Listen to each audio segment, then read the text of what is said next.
Welcome to Real Talk with Rachel. Today I'm talking about living in the world as a neurodivergent person and whether being ourselves holds us back or moves us forward.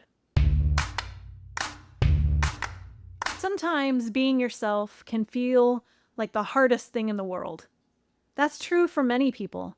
It's especially true for neurodivergent people. We live in a world that's not set up for neurodivergent people. There's so many loud noises, bright lights, uncomfortable, overstimulating places. I have a sensory processing disorder related to my neurodivergence that affects most of my senses. Sometimes it's the lights, sometimes strong smells, sometimes the overwhelming sounds. In a loud restaurant, I can't hear the people at my table. If my kids put on music while doing chores and they start having a conversation and one of them finishes early and goes to bang on the piano, I feel like I'm going to explode. If there are too many people in a small space, I start getting lightheaded and sweaty and feel like I might throw up. Sometimes the perfumes of others make me feel sick. It's exhausting trying to navigate all this, so sometimes it's just easier to stay home. When I was a kid, I learned what was an acceptable way to be and what wasn't. I had to work hard to be an acceptable way. I called my weirdness my darkness and hid it away. It took me a long time to grow into myself, to be myself. And even today, as a fully grown adult who's had therapy and worked through issues of my childhood that kept me from unfolding into who I am, that made me feel wrong as a person, I still put on that mask. Sometimes it's easier. Exhausting, but easier. I want to be myself, but sometimes myself gets in the way. There are so many barriers. My words don't work when I'm put on the spot, when I feel attacked. It's why I love writing so much, because I can capture all my thoughts and make sense of them before I'm asked anything. It's why I write letters or texts when important things need to be said.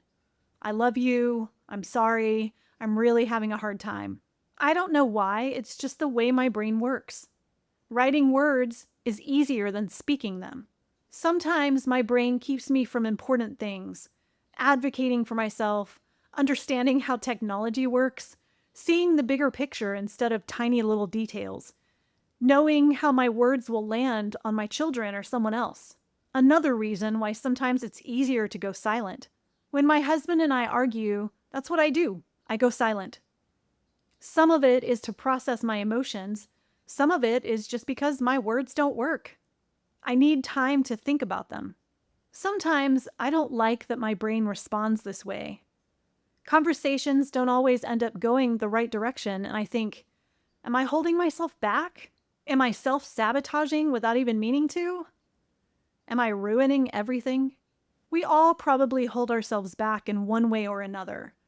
I may just be more aware of how my brain doesn't quite function the way other people's do. Sometimes it feels like a failure. I had an episode of this recently that ended in tears. It felt like I wasn't being understood and I couldn't explain myself, at least not with spoken words. Still, after so many years of practice.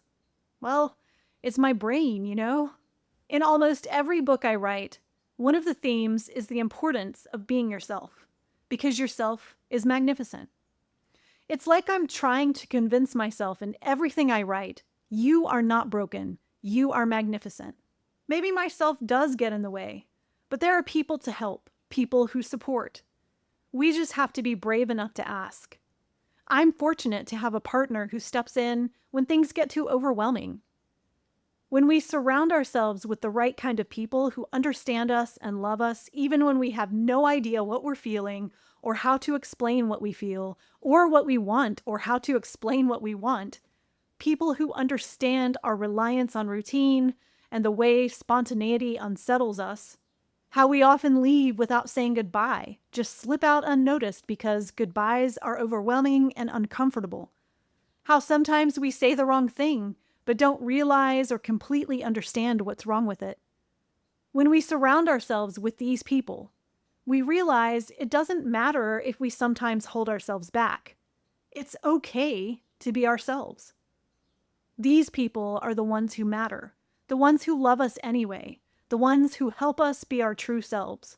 I keep paddling the best way I can, holding on to the oars, leaning on the people rowing with me, taking breaks where I need them, but never giving up on trying to live in the most authentic way I can. Because who I am is okay.